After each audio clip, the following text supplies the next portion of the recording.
now that we've done the car stuff, we're going to do dun cage match. You want to do a car cage match? Yeah, okay, and I have to have my ringside commentary. Ringside commentary. Let's see if I know what they're going to say. Let me stretch a little. Yeah. Get ready. Yeah. Do it. So we're going to do George Camel. So we both get some wins here. Yeah, we're going to do George Camel and John Deloney on the Dave Ramsey Show talking about purchasing a car. So Jocko and Skippy, we're going to see what they do.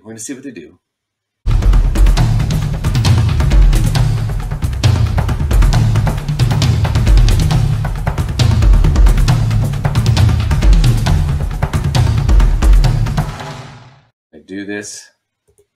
I'm feeling pretty good about making a prediction here. All right, here we go. All right, let's see. All right, John, we got to talk about something because it's on everyone's hearts and minds, and that is cars. Everyone's losing their minds. The car market has lost its mind. Cars are not on my heart. Cars are not on your heart and mind? They're not on my heart and mind. Well, that's too bad because we just covered it. Are in the market for a car, and it's a very stressful time when you're trying to do it, especially with cash. Okay, so you are currently purchasing one. I did recently, a few months ago. It was the strangest interaction I've ever had. Well, I want to clarify this. Okay, so the Ramsey thing is they always buy cars with cash. They don't believe in financing. So let's call it. They're not going to talk about loans at all. Really. Right, they're not going to put that on the table, so we're not going to be educating about loans or anything within this whole clip because it's just not a part of their protocol. So they're just going to talk about cash. This is what you're telling me. Yeah. Okay. Yeah, they're going to talk about cash. I mean, I don't know, maybe they'll talk about budgets or insurance or something. We haven't, quite gotten far enough on that yet, but this will be a straight cash purchase situation, and I'm going to guess they're probably going to highlight something about the current economic environment where car buying and selling is concerned. Talking about some of the post-COVID car pricing issues. Sure. It was with supply and demand. With supply and demand, and it sort of creating a situation where you have used car prices going quite a bit up just because of some of the, crazy supply chain stuff and whatever. So they might get into that a little bit and about how that's made buying a used car way more complicated and more expensive. Yeah. Okay. Well, let's see what they do. If they're doing a cash, I have a cash example we can use later. Yeah. I'm sure they'll be going cash and weirdness of buying a car. Yeah. Well, we can compare what they say versus what I did. So. When it comes to transaction, it got to where I wrote a check. And I was looking at the salesman, and because it was like, hey, well, we need to talk to you about this, and if you finance it here, and I said, look, dude, I got a check, and I felt like I was talking to my son. I said, I want to give you this, and I want you to give me that. You have a thingy, right I have there. money. You have the key, I can see it. Just give me that, and I'll give you this. Like, well, we gotta go through these meetings, and I said, I'm not gonna buy any of your special clear coats. I don't want any extended warranty. I just want that. Will you just take this? Can I just give you this? Can I just give you this, man? It was such an event that I ended up leaving. And then we called back and I said, hey, how about this? Just bring it by. We literally a mile and a half down the road, just drop it off here. I'll give you this giant check for it. Dude, it was easier to buy my house than it was to buy a car with cash. Wow. And you're in the middle of it now. Has it gotten worse? Yeah, I just tried yesterday. And here's the thing. Okay, so fill me in on this. Literally, American Heroes this article to you to prove what I'm experiencing. Okay. Wall Street Journal, here's the headline. Car dealerships don't want your cash. Oh, there you go. They want to give you a loan. There you go. Buyers say dealerships are pushing them to borrow because they make more money that way. The hot car market is giving them the opportunity. So every time in history, if you'll pay with cash, it's actually cheaper. Yeah. We'll get the deal done faster. And now they're upcharging you, right? Yes. And the numbers show this, John. If you finance a car, the dealership makes, $3,000-$4,000. If you just pay cash, they're going to make hundreds of dollars, maybe $1,000. So they're making way less if you pay cash. They're making money off the financing deals. If they can get you to finance, they get kickbacks from the lenders. They have their own financing. They're making money from that. And so it's actually increasingly difficult to buy a car with cash. Now, this is not your excuse, America, to go, well. That's actually true. When I was going to say I'm kind of with him on that whole part, especially the dealer financing part of it. You know, that definitely takes advantage of those with lower credit scores that cannot get traditional financing at a financial institution. You know, higher rates. Well, etc. that's not really the issue with the car dealership, though. So what happens is that's like the gas situation. You can't, as a dealership, if I'm just selling cars, right, I'm not making that much money because the prices are all transparent anymore. It's all online. I can't mark up the cars that much because if I do, the guy next to me is not gonna, and I'm gonna get tagged, right? So the car prices I can't really mark up that much. Like he said, I might make a few $100, right, selling you the car. That's a lot of effort and a lot of work for a very little amount of money because I got to pay people to be out there. They get commission, all that stuff, right? So the real money comes from financing the car, right? Because I'll get a kickback from the bank for signing the loan of a couple grand, right? And then the other stuff is like the docking fees, right, for the car, for housing the car, getting gap insurance through the car dealership, right? Gap coverage on damages or maintenance to the car, and then things like accessories, stuff like that to the car. Undercoating is like a big thing, stuff like that. So if I'm a car salesman or a car dealer and you want to come in and pay me cash, you're actually probably wasting my time and potentially costing me money. So when he's sitting there going, well, I can't believe they wouldn't take it. It's like, yeah, because there's nothing in it for them, really. Right? Yeah, it's great for you, John, but it sucks for the dealer. Right? And it's not like a grocery store, right, where you can just go in. You have to sign a contract when you get a car. There has to be, they can discriminate on whether or not they want to sell it. You know, but in all fairness, where, you know, he's got a valid point is, seriously, if you don't want all the tack-ons and you just want the car, you know, yeah, you but really want to sit through the all-day ordeal of the attempt to sell all the stuff you don't even want. I mean, I wouldn't want to sit through all of that. I'm not disagreeing. Either. I'm not disagreeing, but I'm saying that the business has a right to go, well, if that's what you want, go somewhere else. There are businesses that that really do that are actually not proper dealerships. And actually, I think they're really cool business models. I remember when I was working at banking, the financial institution I worked for, I did have relationships with services that were not dealerships proper, but they would, you know, help you find and locate the car you want. They arrange to meet you, and you could test drive the thing, and they drop the car off for you. Yeah, but he's treating, like I'm saying, there's a difference here. So in this case, this is a legal difference too, right? So if you go to, hit us with some legal stuff. All right, if you go to a diner, right, they can say things like no shoes, no shirt, no shoes, no service. They could say things like you're being disorderly or you're causing a problem. They can kick you out for that.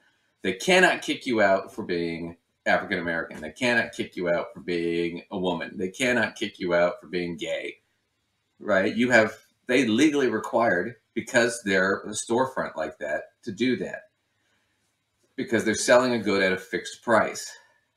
The car dealership is not selling a good at a fixed price. They're selling it at a negotiated price, right? So when you go to a car dealership, you're not going there to buy a cup of coffee. You're buying a vehicle, but they have to negotiate the price and you have to come to an agreement. So there has to be a contract, whether it's verbal or written. When you deal in a contract, you can discriminate however you want because you're not a public business. You're a private business. So like my business, I'm a financial advisor, a financial planner. Everything I do has to have a contract signed, right? I guess I could do it verbally, but I always sign a contract, right? So if you come in and I just don't like you for whatever reason, I can tell you I'm not going to work with you. And you can't sue me or do anything or complain. I have the right to refuse business. It could be, I just don't like the way you look, or you just irritate me. You smell funny. I can be as prejudiced as I want. A car dealership has that right. But that's my point, is they don't really understand that concept. And the concept is, yeah, I come in there, just here's the check, here's the check. It's like, I don't want your check. I don't make any money. I'm not required to work for you or give you what you want just because you have a check. Right? That's why they kept pushing it. Right? So it's a negotiation, and that's what he's having a problem with. It's not a transaction. Right. That's what their problem is they don't understand the difference. Oh, I'm going to go get a car loan because it's too hard to pay with cash. I'm not going to get a discount. You still have to pay with cash. You will not go into debt for a car. But here's my experience, John. I said, hey, yeah, I'm not going to finance. I was just straight up with them, which, problem number one, honesty. Shouldn't have done that. And they go, okay, well, it's going to cost you $1,000 more if you're going to pay in full. And I went, okay, well, I guess you're not getting my business then. And so I just said, hey, let's be clear. The check you're about to write is a decent-sized check. Yeah. It's a good check. Yeah. And so I said, here's what I'm willing to pay. You call me back if you can do that. Otherwise, it's the end of the conversation. And that's what happened. And I just got a text while we're doing the show that was like, hey, let's talk ASAP. I've got some updates for you. And so this is the digital version of the walk away. I don't even know what that is. This comes down to the walk. You just walk out of the dealership. Oh, yeah. They chase you out and go, no, John, come back in. And so here's what I want you to know. The person with the most patience, the most information, and the most options always wins. Okay. I don't believe that. I don't even remote. It was like a kind of a weird. I don't remotely believe that story. This always means that, like, okay. Well, I don't remotely believe that story. And here's why. Did they texted him? Well, yeah. Did they texted him, you mean? Okay. Well, okay, so he's saying, well, you're not getting my business. He walks out, but he leaves them his phone number. Kind of a weird scenario. But didn't he say?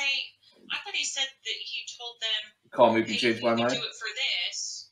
No. I feel like it was kind of implied. He was like, "Hey, if you could do it for this, let me know. Otherwise, I'm out of here."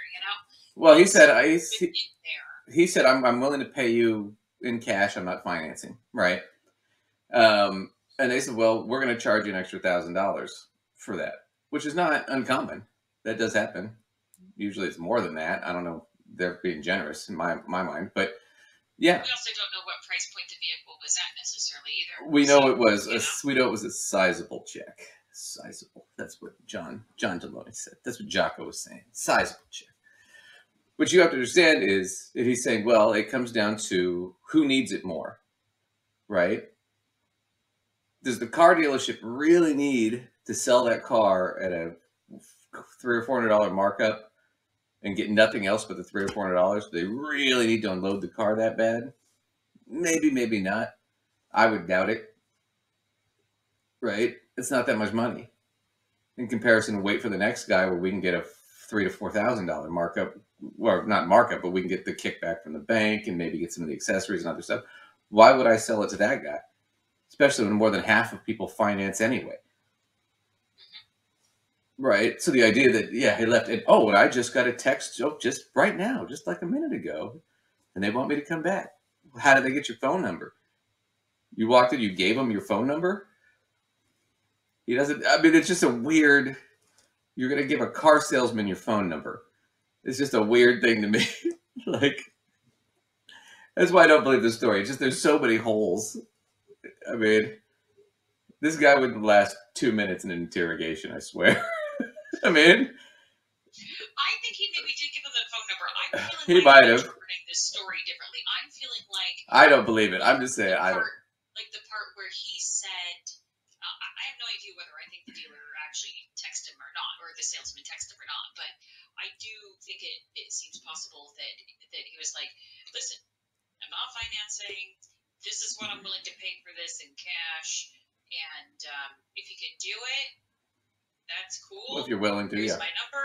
Text me if it turns out you guys can make that happen, or call me.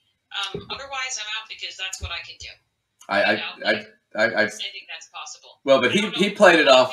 Salesman, my phone number. Yeah, he played it off like he was more of a badass, though. Like he was like, "Oh, you don't want it? I'm leaving.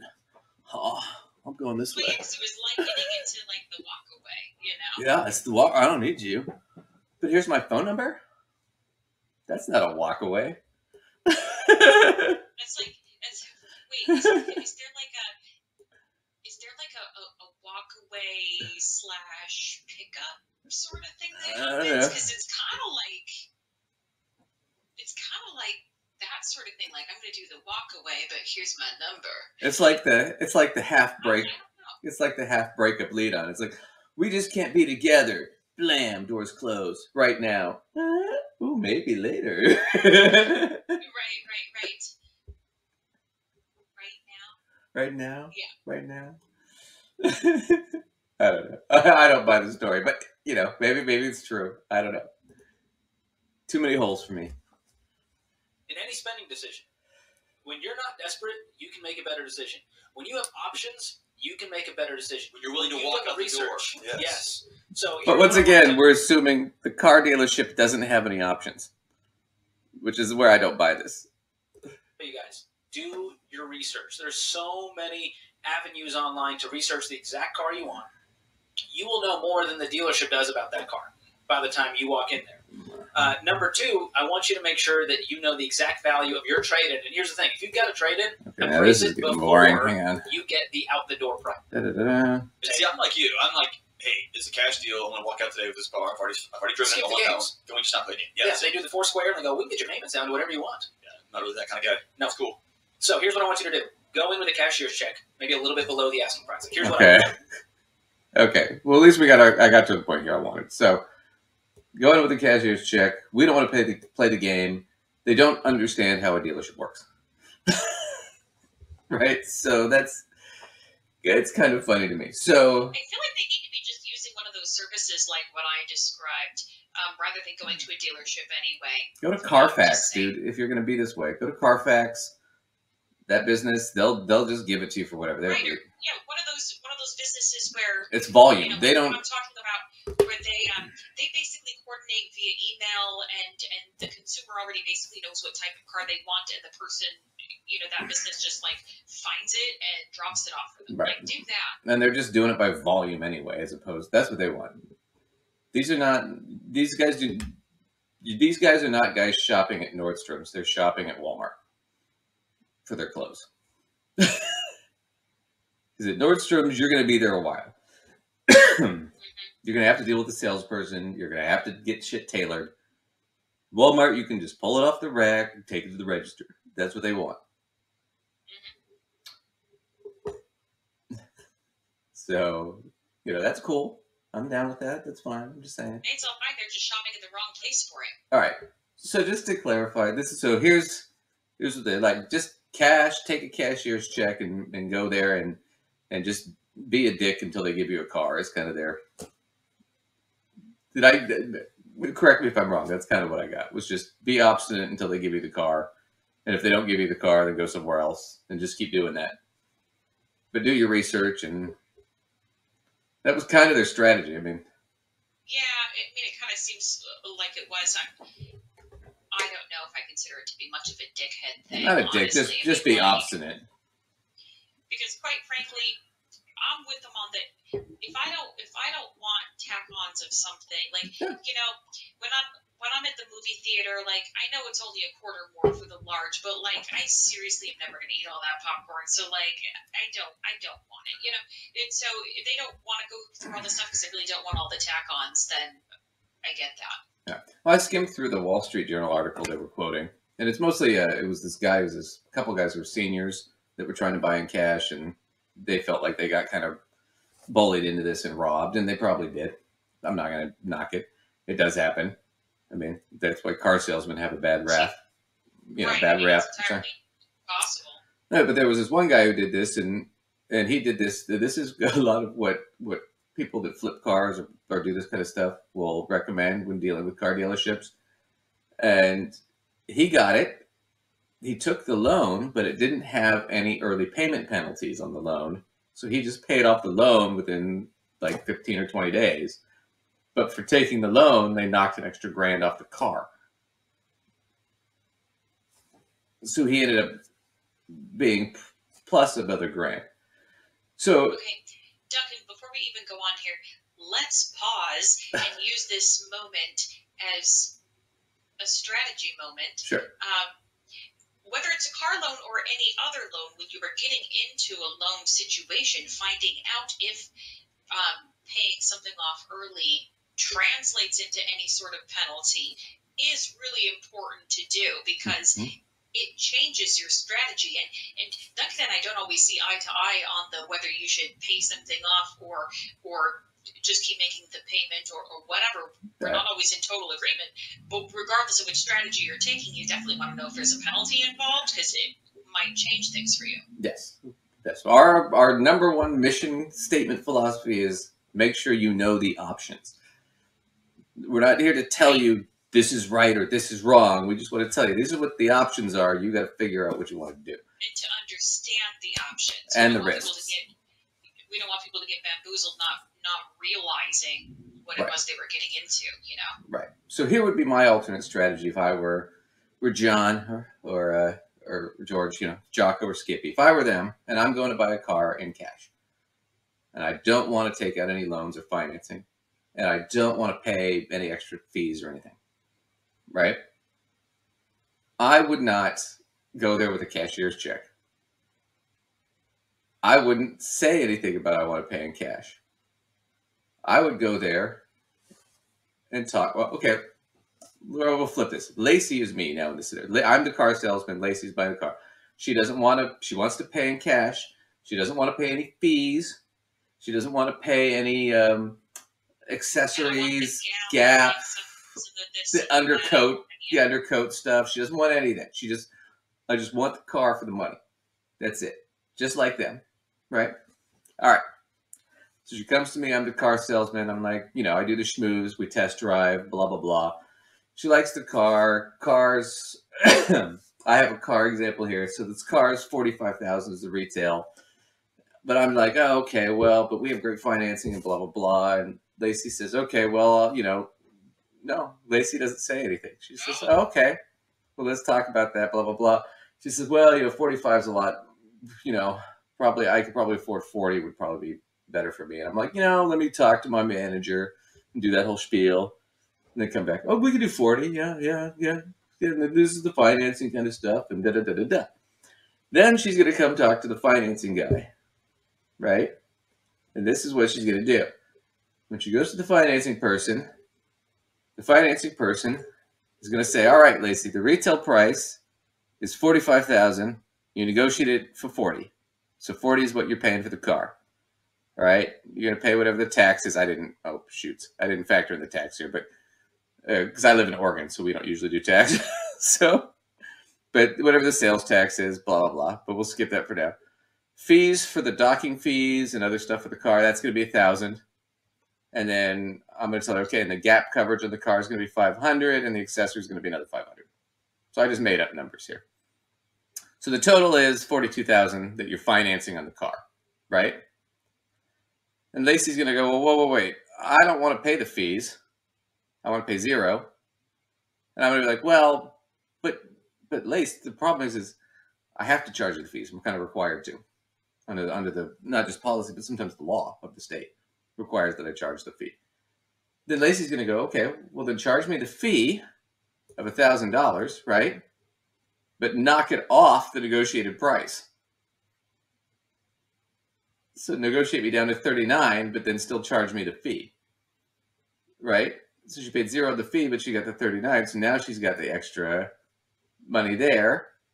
So this actually, sorry, I did this a little wrong. This ends up being 40 still for Lacey. So she doesn't pay the extra $2,000, right? And if she says, well, Duncan, though, so apologies for that slide. It was a little off, but I kind of slapped it together while we were watching that. So it was gonna. Anyway, are you there, Lace? Oh God. And in the little boxes, but you're frozen. We're both frozen in the screen share. So I'm okay, but you can hear me now, right? Confused by that. You can hear me now? Yeah. Okay. So that slide, I'm sorry, I slapped that slide together kind of in the last minute there, just to give an example, right? But essentially what Lacey's going to do is she's going to ask, though, when she takes the financing, is there an early payment penalty? Right? And if the guy says no, then she's going to say, great. So she's going to take the car for $40, get the finance, right? Finance the loan. And then she's going to wait a couple weeks. And then she's just going to call and pay off the $40,000. So now she's paid for the car in cash. She got a better deal, right? The car dealership got their kickback from the bank. The bank was the one who kind of got screwed here. But the bank wasn't physically there, so she didn't have to deal with it. As opposed to, I'm going to fight with the car dealer and fight with some guy selling cars on commission to try and screw him out of his commission and waste his time, right? And this way, if you're doing it that way, like they're doing it, they're not going to negotiate you down on the price because they're not getting anything anyway. But if I think you're financing it, well,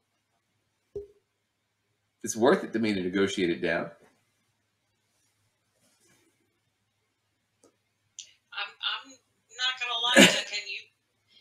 You kind of have me sold on your strategy here, because I'm admittedly not excited about the idea of having car loans. It's not really my thing. I don't really want to have them in general. No. I don't like less payments in my life. That's always been my thing. But I like your strategy. It gets a person paying less. The person can still be off of that loan. Not just turn around, pay that thing off. Pay it off in a couple weeks. As soon as the loan goes, as soon as it's live and you can make a payment, just, I'm just going to pay the whole thing. No early payment penalty. Okay. They can't say anything. What are they going to say? No. They can't say no. You have a contract that says you can do this. Right. So, kind of, they're putting their advice is kind of bad in the sense that you're going to end up paying more for the car. You're going to end up having to get in a big fight for it. You're probably going to have to go to a couple dealerships, right? And it's just going to be a pain. As opposed to, why don't you just go there, negotiate it, pretend that that's what you're doing, do it, and then they get their kickback, the dealer's happy, the salesman's happy, right? You don't have to buy any extra crap you don't want. So you get the car for a lower price than they would have. And then you just pay off the early payment. And what you maybe pay, $50 in interest or something, $100 in interest at most, maybe, in the worst case scenario. But you were able to get them to negotiate the price down more than what that is. For a couple grand, yeah, at least. Right. Yeah. Because if I think you're going to finance the car and get out today and potentially get accessories and gap, I don't know that as a salesman, I'll negotiate down. Right. Yeah. Because I'm more interested in the financing. I'm more interested in the other stuff. Because that's where my money comes from. It doesn't come from selling the car. Right. It comes from all the other crap. So, yeah.